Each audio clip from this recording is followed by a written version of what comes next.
Hello, everyone. Welcome to another episode of Off the Crutch. My name is Travis Davis.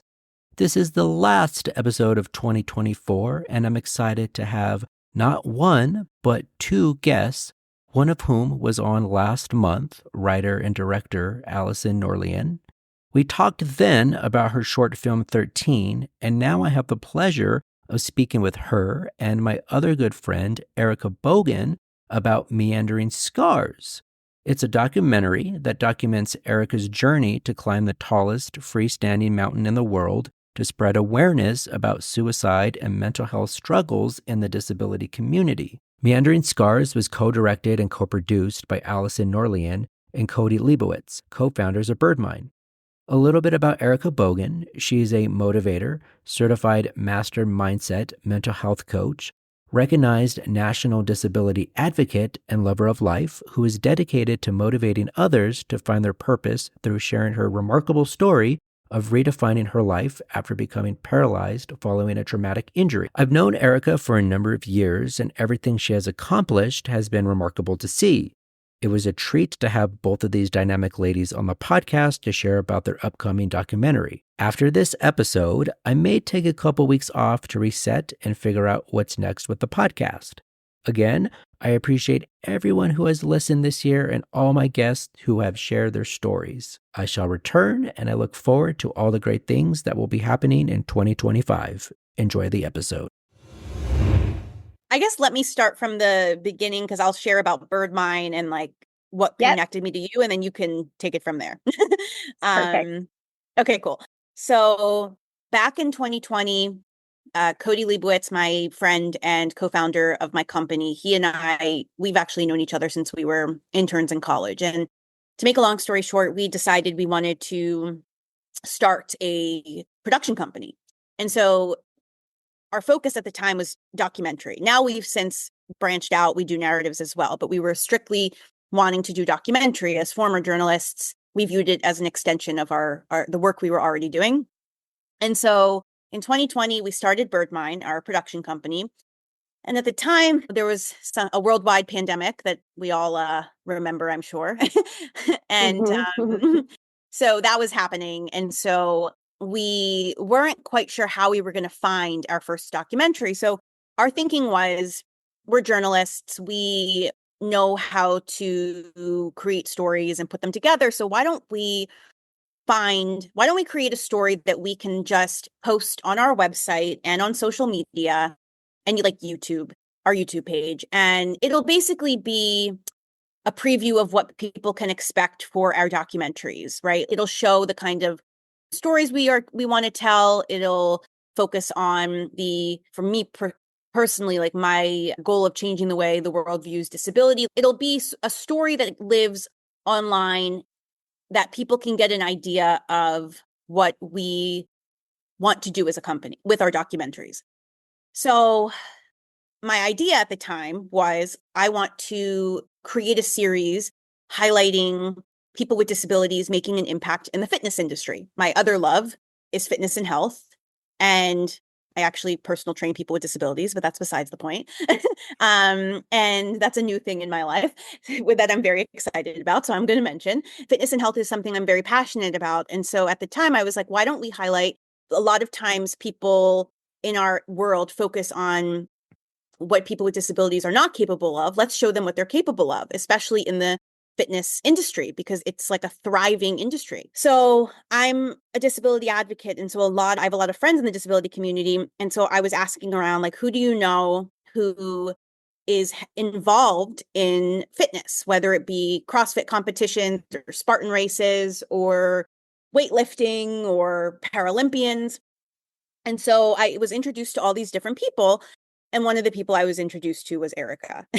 And so had a pre-interview with Erika where we Zoomed, and I just wanted to learn about her. And I was told she was a Spartan athlete and a CrossFit athlete. And so we had this pre-interview where we're chatting and we hit it off right away. And I knew immediately, I was like, okay, she's going to be part of our series. So then we stopped the interview and we're just talking about life. Chit-chatting. And she like so casually slips in, oh, by the way, I'm climbing Mount Kilimanjaro. And I was like, excuse me? Like, way to bury the lead, Erika. And like in that moment, then she started sharing with me why she was climbing Kilimanjaro. And it wasn't just because she's an adaptive athlete. There was meaning behind it. And for me, I just loved it so much. And I was like, okay, I think we found our first documentary, but I was like, Erika, if I can get my business partner to agree with this, I want to follow you up that mountain. And Erika was like, yeah, of course. And so let's do it. yeah. And so then I called Kody, and the rest is history. And Erika, I don't know if you want to add anything to that. Yeah. So it was like Travis, you've gotten to know me over the years, and I'm not, when I do stuff, it's usually people are like, what is she doing now? Because I don't really talk about a lot of things, because I don't do it to get likes and followers and like all that things. I'm doing it from my heart to make an impact for our community. And so I really slipped my mind to even tell her during the interview that I was climbing Kilimanjaro, because in my mind, I wasn't doing it because I was an adaptive athlete. And that's why she was interviewing me. So it had, like, and again, in my mind, nothing to do with what she wanted to interview me for. So yeah, I just nonchalantly like, oh yeah, I'm climbing Kili. She's like, what did you just say? And yeah, the rest is history. I think even at that point in time, it wasn't fully real to me what I had signed up for. What was my motivating factor was my friends that I had lost to suicide. And knowing that I too had been one of those people, and had the right people not showed up when they did, I might not have my life. And so I'm like, I have to be a voice for those people, because they're gone. They're voiceless now. And yeah, it just became full circle, as everything does. Yeah. Yeah. And then I met Kody and Allie, and I think, was it March, maybe 2020? It was February. It was definitely in 2020. Yeah. Or Huh? no. So I think we met you for the first time. It was either the end of 2020 or very beginning of 2021. I think it was the end of 2020. Yeah, though. it might have been the end of 2020. I just remember it was in Asheville. So we met at my team headquarters, my Spartan team headquarters. I just remember it was really cold. We kissed the cow.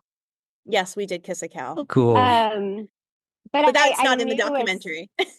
No, it's not. On our own archive footage. But I knew when I met Kody and Allison that they were supposed to be a part of my life. I could have never imagined that it was going to end up the way that it has. And I'm just so thankful for every moment that we've been able to share, and having them. They became a part of my support system in a really weird way. Like, I try to explain to people sometimes that to me, BirdMine, Kody and Allison are not just producers and writers and directors of my documentary. They're a part of my tribe. They're a part of my people. But it was because of that vulnerability that we had to have in going through the process, because we were talking about a subject that it's taboo even still now, talking about things that people don't normally talk about. And especially when it comes to suicidal ideation and mental illness and trauma. And I think even more so in our community, because I explain to people, I don't know if you've ever felt this before, but for me, Travis, and I know it's not just the spinal cord injury world, it's disability, where I have people all of the time telling me, you're my hero. You're the reason I get out of bed. I know if you can do it, I can do it. And so I always felt like it's that inspiration that, like, we talk about. And so I always felt like for many years, I kept that darker side of my reality. I kept it in the dark. And only a few people who were close to me really knew. And it was because I felt like I had to live up to those expectations of being everybody's hero, everybody's inspiration. And like, how can I let these people down? And that was compounded even further when I was crowned Miss Wheelchair America back in 2010, because now I have like this online social media persona, right? Like, I'm an advocate and I'm a positive face in the community that's advocating. and educating and bringing awareness to like our lives. And I wanted that to stop. And so this was that opportunity. Like they opened that door for me to finally take the mask off and be like, all right, guys, all these years you've been watching me and telling me I'm your hero. This is what was really happening. And this is happening to people all of the time. And there's not enough help for my community. Wow. Yeah, I think there's so much there, Erika, that I can relate to. I think just this year we didn't get a chance before we started recording to catch up, at least share what I've been working on. So We'll just have to have another call off. for sure, for sure. But earlier this year, I was helping two of my friends open up an acai bowl and smoothie shop that employs people with disabilities, and that opened up. And I don't know if I shared that with you, Allison. But so that I opened love up. that so much. Yeah, and that opened up in March. I'd been working on it all of last year, and then it opened up in March, but then I decided to pursue something else, which then opened up the door for me to maybe explore other moves or locations. But I was in the local paper for that. I was doing some adaptive sports stuff that I was also on the news for. I did a podcast, and I was raising money for United Cerebral Palsy that I was on the news for, and like, on top of doing the podcast. And this year, I don't say it to say like, oh, look at me, but it's just been abnormal how much attention that I've gotten like locally, that I can relate, because people on the outside, especially those that don't know me very well, say similar things like that they're inspired by me. No one's ever said I'm their hero, but that's okay. I don't need to be anybody's hero. It's fine. Hero, Travis. I That's how that appreciate that. matters. Likewise. But yeah, I've told a few people this, but I've never really truthfully wanted this. Like, I always wanted to be a writer, and think that goes back to your world, Allison. I always grew up wanting to be a writer because I knew that's what I would get judged on, and it had nothing to do with my disability. When I went to undergrad school, and even before that, I had studied screenwriting on my own and wrote a few screenplays and fiction and different things. And I'm like, man, if I could just work on my writing, people won't even think about my disability, and it just be judged on what's on the page. And I found that is such a gratifying thing for me, because I think maybe you can talk more about that too, Erika. Like, when you have a disability, you have a lot more visibility, and that kind of get magnified by the things that you do or the things that I do. And yeah, I think that can be a gift and a curse. But I was for gonna say, because it can feed into that ableism mindset too, when it's a gift, how it is a gift and a curse. and for me to use my, I guess, my disability talents in the sense of like the way that I get attention, I always want to deflect it. I always want to give it to other people. I always want to do whatever I can to shine a light on other people, because I know that I can open up certain doors that other people can't. And if I can give other people like those opportunities, I totally want to do that. And I totally get where you're coming from. And I think it's just incredible that you pick this goal of yours to make it not even about a disability thing, like to make it bigger than that. Yeah, it was really important to me. I had a lot of people that, that you're going to be the second woman in the world with spinal cord injury to ever summit Mount Kilimanjaro. And I'm like, yeah, but that's not why I'm doing it. And I kept saying, even throughout the filming process, I'm not climbing this mountain because I want to climb. I'm not a mountain climber. I'm doing it, and I'm going to the extreme in what I'm doing because I'm trying to get people's attention. And I knew my wheelchair was going to bring attention to the fact that I was climbing this mountain. And so it was in a really strange way for me to use my disability but to bring the spotlight back to the community and the needs of the community, the needs of the people like us, the awareness that we have friends that are dying, and it doesn't have to be that way. A lot of times I believe, especially in our community, it's the lack of knowledge and understanding of what it's like living with a disability, a physical disability. People have no idea, unless they want to know, all of the things that we go through, even when it comes to access to good mental health services. Mm-hmm. It's not just about access like ramps and 32-inch doorways and no stairs. Like, no, it goes way deeper than that. It's access to a lot of things. And there's so many things that impact people in our community that other people look at as privilege. Like, I've actually had people say stuff to me about the fact that I was disabled. Well, you don't technically have to work because you're disabled. And so they'll send you a check every month. Like, what they don't know is all of the things tied to that are awful and demeaning and keep us in this cycle of poverty that we literally can't get out of because they have the system so broken the way that it's set up. And those are the things that are leading to people like you and me killing themselves. The stress of just life. It's not that, oh, we don't have to work and we get a check from the government every month. Like, okay, that sounds nice, but that's not the reality of it. You know, I can say for me personally, one of my biggest obstacles, we'll call it, in life that kept me in a place of suicidal ideation for the majority of the time after I got paralyzed was financial stuff. Being a single mom and not being able to make a certain amount of money to prepare to get outside of the system, right? Because they don't allow you enough time to be able to save money to get out of the system before they stop your benefit.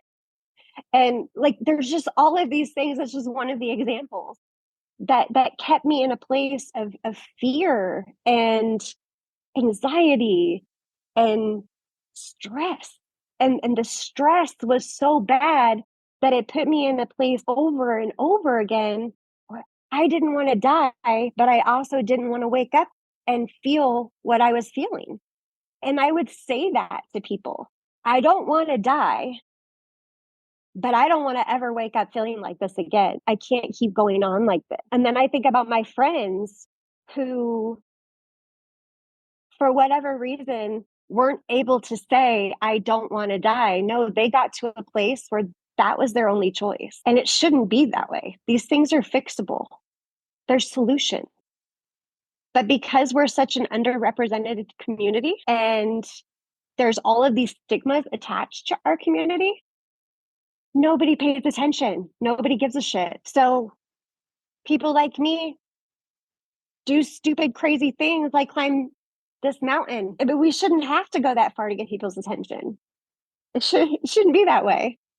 But how do we change that? How do we bring more awareness to it? The only way that I knew was to climb a mountain. And again, climbing that mountain was just a metaphor. It was just to get people to pay attention. Oh, this girl who's paralyzed in a wheelchair, she's climbing to the top of the highest freestanding mountain in the world. So now they want to pay attention. Now I can talk about it. I just think it's so great how you're able to link up with Allison. And I'm wondering when, like, the journey that you've been on with Erika, how did that change your perception of disability, especially with your personal, like, relationship to it? I don't know if it changed anything necessarily. Like, I think I was always pretty aware. Hold on, I want you to pause, Allie. Okay. Allison actually basically should be a wheeler. Like, she's basically a part of our community, even though she's considered able-bodied. She gets it. Go ahead, Allie. Honorary member. 100%. Yeah, for sure. Yeah, I was gonna say, I think I was immersed in disability culture from the time I was born. I mean, in the womb. I am both developmental and physical disabilities because my sister is profoundly developmentally disabled, and my grandmother had MS. And so she used a chair full time. And so for me, growing up, I didn't know that disability was different, or maybe I knew it was different, but I didn't know that it was looked down upon by society in a way until the world told me, right? Like it was normal to me. I put normal in quotes because what is normal? But disability life and culture was normal to me because I grew up in it. And it was the world that told me that there was something different about it. And that started my journey as an advocate. And so it's like, I've always been an advocate. I think I've always fully understood that it's not necessarily disability that's the issue. It's the way the world perceives disability and like the burdensomeness that people with disabilities feel because of the way the world interacts with it. I would say for me, I had never done research into it though until this documentary. So it's something like that was really eye-opening for me. So Meandering Scars, it's obviously Erika's journey, but we interviewed, there's only, which I think is this just shows you what Erika was just saying and where disability mental health falls on people's list of importance, because there is literally one researcher in the entire country that focuses at the intersection of disability and mental health and suicide. One. And we couldn't even find her. We found out about her in a very sort of backwards way, where my Kody and I were looking for a researcher. We came across a like British research paper from the 90s. And we reached out to all of the researchers who published this paper. And to make a long story short, one of them actually got back to us and had since retired, but said, you should contact this person. She's the one who does this work in America. And so then we found ourselves emailing with, her name is Dr. Lauren Chasm. She works at Ohio State.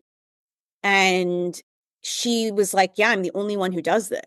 You'll find people, obviously, who focus on research about suicide. You'll find people who focus on research about disability. But the intersection of the two, and like that being their sole purpose, is just this one woman. And she's disabled herself. And so it's just, that was really eye-opening to me. It's like, you know something, but then you're sort of, it kind of like proved something to me, right? And like the importance of this documentary, because it's understudied, it's underfunded, and it's something that, like Erika said, is very taboo to talk about. And to me, I was like, this is why I'm doing this documentary. This is so important, because people need to know. People need to understand the realities. And the thing that interviewing Lauren, I think, was the importance of it in so many ways, is to show the reality of living with a disability and why people with disabilities are struggling. And the fact that it's not, of course, for some people, it's the disability, but for the majority, it's not the disability. And it's everything else that leads them to this mental health crisis that people like Erika found herself in and her friends. So yeah, I don't know that I necessarily, there was like no big change in my perspective on disability. It was just a lot of sort of like finding out the research to back up what I already knew, if you will. What do you think was like the hardest part for you, Allison, as you were on this journey filming? I think it's interesting because with Erika, we did quickly become friends. So it's like, it's navigating this line of friendship and also, creating a professional documentary. And also like we were working on, it's a subject that's very intense and very, I wanted to be very intentional with about everything that came to this documentary. And so like, but for example, when you have a friend who is breaking down, like your instinct is to go help that friend. But and so it's like finding that line of like, what should I be filming? What shouldn't I be filming? Should I be filming and then helping Erika? It's like navigating that became a bit difficult at times. And because and I used to be a journalist, and I definitely struggled with this too when I was a journalist, because you're recording people on oftentimes the worst days of their life. And with Erika, it was, yeah, finding the balance between being a friend, being a human, and also capturing the story. That was definitely I think the biggest struggle that I encountered. That, yeah, that makes a lot of sense, especially if you weren't there in like a professional setting. I don't know, Erika or Allison, if you've been in situations where you maybe want to help and then are like unsure on whether you should. And then like with Erika, do you get people that want to help you and then you're like, no, I got it? Or like how on both sides? Or I'll just start with you, Erika, like how extreme independence is definitely one of my trauma responses. And it's because of the stigmas that are placed on those of us with disabilities and that we can't. And I think is especially being a single mom who's a paraplegic, raising my kids, traveling the world, advocating, doing all of the things that I did in all of those years and continue to do. And then you still get that person, that sweet little old lady that comes over and I'm so glad you got out of the house today. It's difficult. I don't know another word right now. My mind just kind of went a little blank. Do you enjoy receiving help?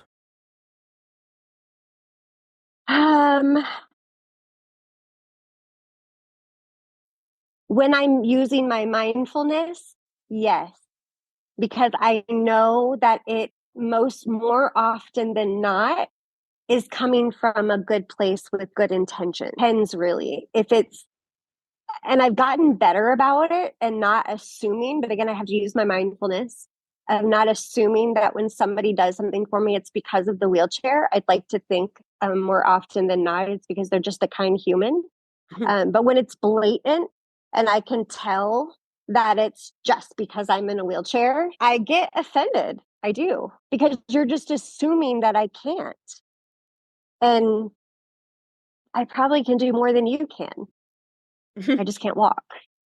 Does that make sense, Travis? It does. And I don't curse on my podcast, so I'm going to bleep this out. I feel being disabled is like, because there's so many things internally that you're thinking about that is related to the disability, but then also just human interaction.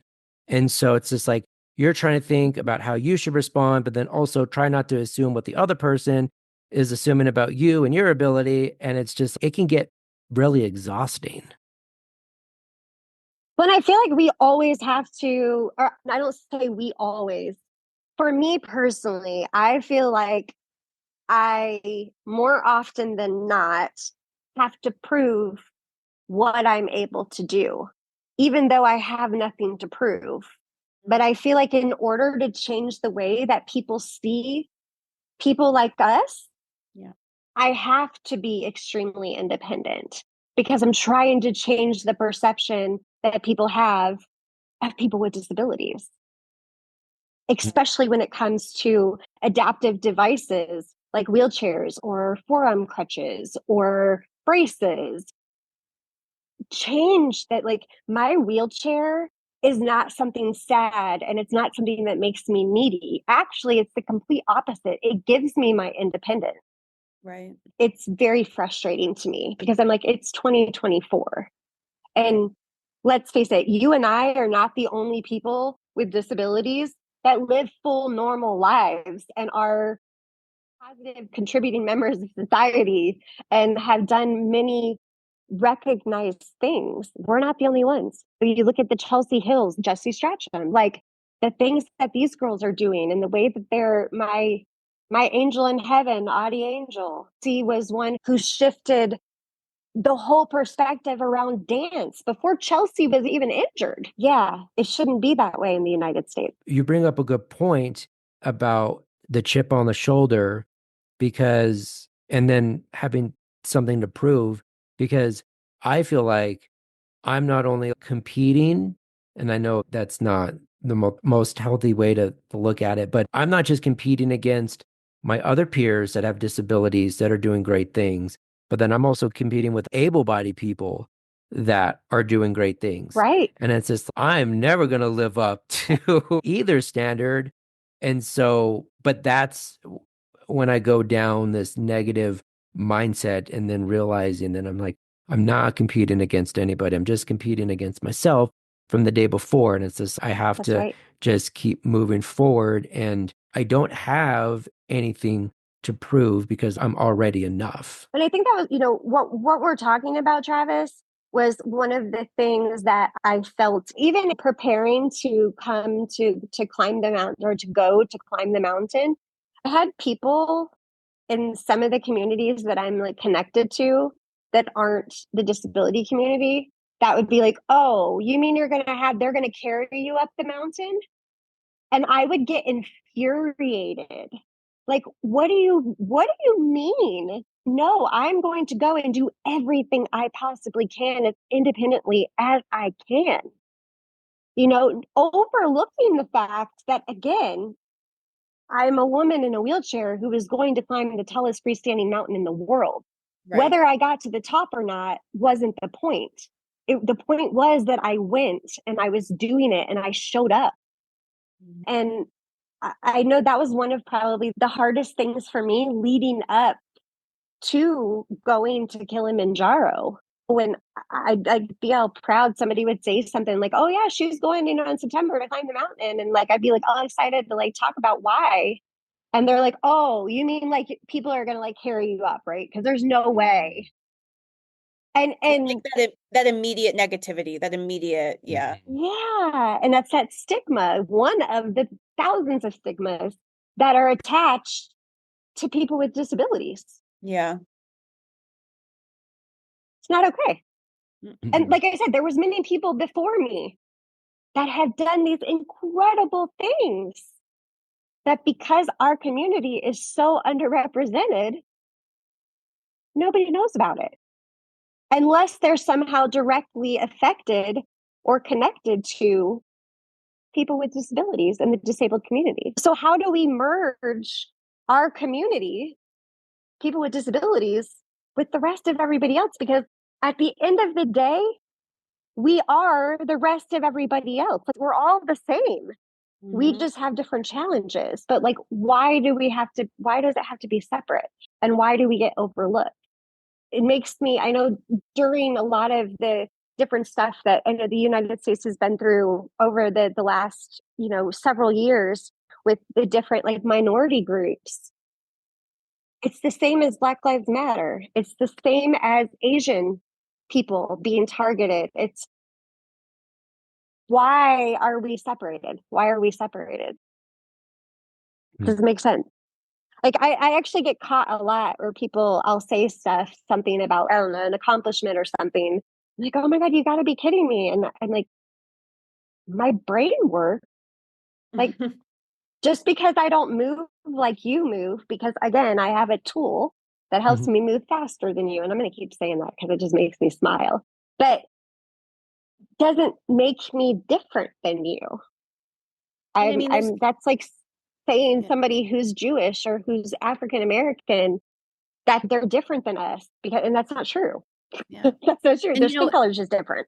And I think about people with developmental disabilities, right? Their brains work differently. And it's just a matter, I think it's,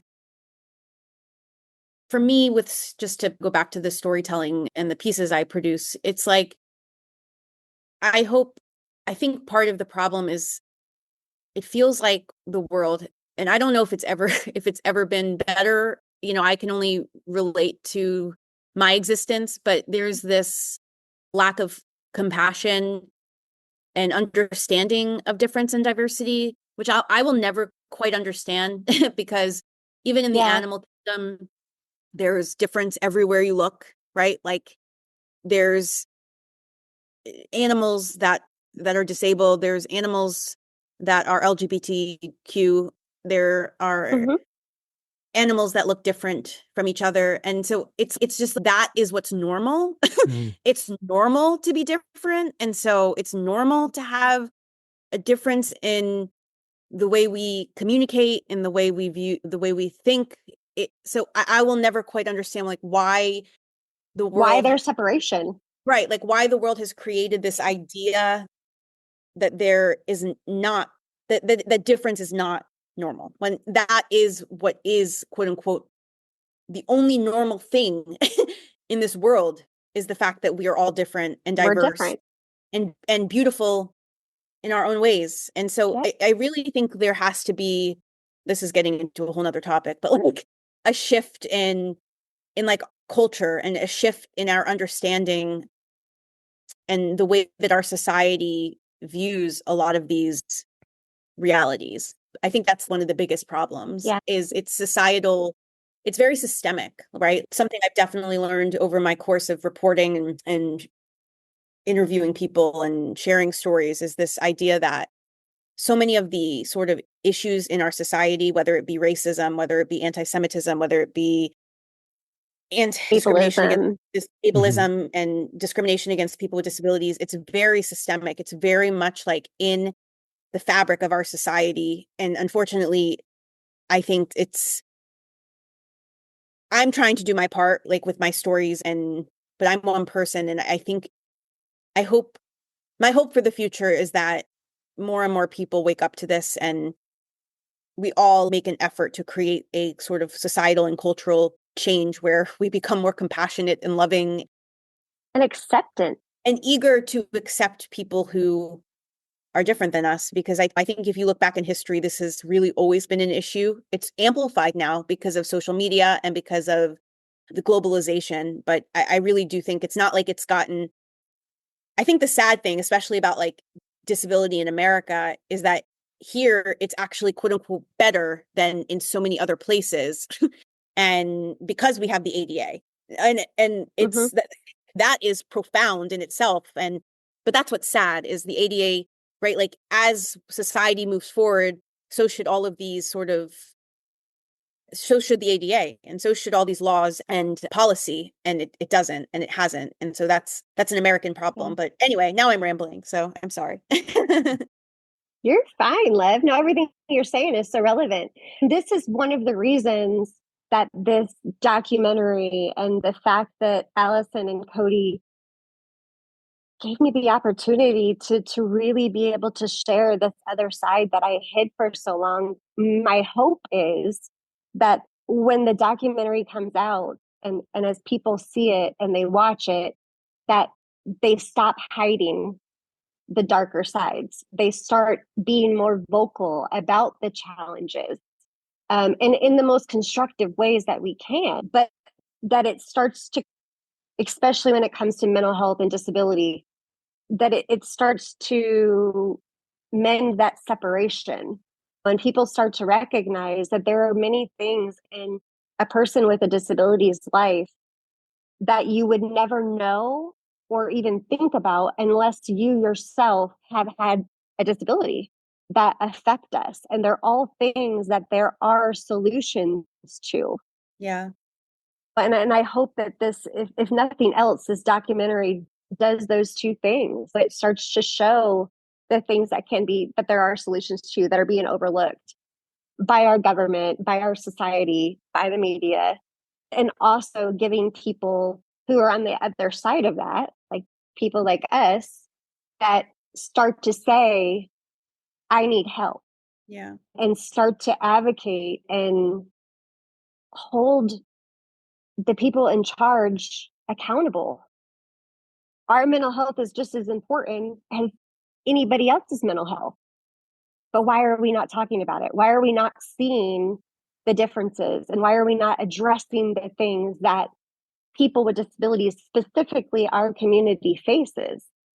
People have no idea. Right. And it's not society's fault. But how can we fix that? So I hope that's one of the things that, or two of the things, because there's two things that comes from this documentary, that it makes a difference. I told Allison and Kody both from the very beginning, and even my team that accompanied me and helped me on the mountain. This documentary for me it's just like kind of everything else I've done in my life. Like, it's not for me to get accolades or be recognized documentary film subject or whatever. Like, it's not for me to get famous. I just want to know that it helped one person. Yeah. I hope it helps way more than one person. But if we save one life, it helps me to be able to say, you know what? I am truly grateful for every dark day, every low point that I've hit throughout my journey. It was worth it because there was one person that made a different decision and decided to stay with us and decided to reach out. And there were accommodations that helped them to be able to support them to get through whatever it was they were going through. I just hope that people learn from this in all areas, whether it's advocating, mental health professionals, the government, people with disabilities. I hope it opens everybody's eyes. Yeah, I'm sure that it will, for sure. I was reading somewhere that the word of the year, like Merriam-Webster's dictionary, is polarization. And I've always thought that disability is very polarizing because in my experience, if I'm doing something right, it's very polarizing on one side because my disability amplifies what I'm doing. But what your goal is, like on the other end of it, where you are showing a different side of you. And then sometimes I feel if I were to express that darker side, then I would get the same level of sympathy that I would get with the praise. And the sympathy would be amplified because I have my disability. So I think there's also assumptions that, yes, some of these accolades are attributed or tied to my disability. And the mental health challenges are also attributed or tied to the disability. So it's, where do you have that balance of perception to show people that we're just human at the end of the day, right? That's what it comes to. We're just human, but like human emotions. We're human. The perfect way to segue into what I wanted to share, which was that with Meandering Scars, it was so important. For me, it's showing Erika like in her reality as a human being, right? Like just in showing Erika in all her humanness, right? So when I think about Meandering Scars, the mountain climb is really what's called a MacGuffin. It's the through line of the documentary, but the actual documentary is about like Erika, her life as a person with a disability living in America, the challenges she's faced because of that, not because of the disability, but because of everything we've talked about since starting this podcast. And like showing the good, the bad, and the ugly, the reality. And I really hope when people watch this documentary, it's like, wow, people with disabilities are human. Like they have good days, they have bad days, they do incredible things.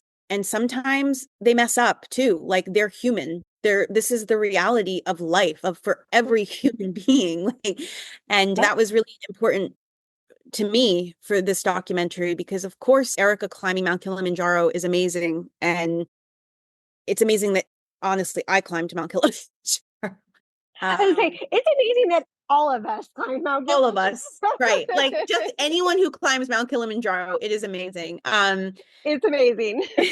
But I hope, using that sort of, I hope that using that as like a way to bring people into the documentary really teaches them the reality of what people with disabilities face in this country, but really in the world. And and I hope also, I think disability it's not just disability, it's, mental health too. And mental health, I guess, is considered a disability in a way. And so whether you're physically disabled, developmentally disabled, mentally struggling, like I hope you can watch this film and realize there's tools out there for you. And that at the end of the day, we're all human and we all in some way struggle with so many of these things. And I hope that through the movie, we can gain some compassion for each other, acceptance, and move forward to a more positive future where we learn to view people in all their diversity and difference and humanness and help each other. Yeah, I think just to add to what Allison's saying is, at the end of the day, I know for me, I just want to be seen as human. I don't want to be defined on how I move around. I don't want to be defined or held and decide, well, you're even in the disabled community, people with disabilities, we have like the spinal cord injury, the people with CP, that like we're still divided, and it shouldn't be that way. Yeah, I think people are just a mess. The bottom line, it doesn't matter. Bottom line is the human race is screwed, but we're just doing our little part. Yeah, humans are just such a fascinating creatures. I love cats. I love cats more than humans. Truly. We all should be cats. Yep. At least when they get feisty and frustrated, they usually have a reason, but they really don't. They're just feisty. Does the documentary have a release date yet? We are in post-production. We are literally almost done. We should be done by the end of this year, early next year. And when I say early, first, second week of January, we're just working on color correction and sound editing and these little nitpicky things that are still important to a documentary. But the way it's going to work is we're going to submit the documentary to film festivals and hope we get into some pretty prominent ones. And from there, work with distribution companies. To be determined, all of that. But we will for sure keep you posted. Follow BirdMine on Facebook and Insta. And you'll get all the updates. And follow Erika, because she also updates everyone. Yes. Where can they find you, Erika? Anytime BirdMine updates, Erika updates. So from any of us, you can, we're always putting information out, but it's coming soon. Really soon. Yeah, it's coming very soon, and we'll keep you posted. So my final question is, did you summit Mount Kilimanjaro completely? Wouldn't you like to know? You're gonna have to watch the documentary. Yep, you have to watch the movie to find out all the details. The teaser. I can't wait for it to get released. I think the way that this came about with me meeting Erika, and then I wouldn't have met Allison if I hadn't gone to Austin for the first time, because I had to come back a second time. So the fact that I even went the first time was just incredible. And so I'm just really grateful for this year and all the people that I've met, like Allison, who has done amazing work. We need more Allisons. Yes. We need more Allisons. Yes. And Kody's. You too as well. Good people. Good people find good people, right? Yes. Yeah. Right. Yeah. The universe just brings people together at the right time. And I firmly believe that. So I really appreciate both your time. I mean, this is proof right here. Yes. Yes, exactly. That's what I was going to say. The universe brings people together. This is proof. And I can't wait for the documentary to come out. And I'm going to keep everybody posted on updates. I've always done since meeting Allison. I share a lot of the work that she's doing to give more visibility, and definitely do that with Allison and Erika for sure. Thank you so much. Thank you so much, Travis. Of course.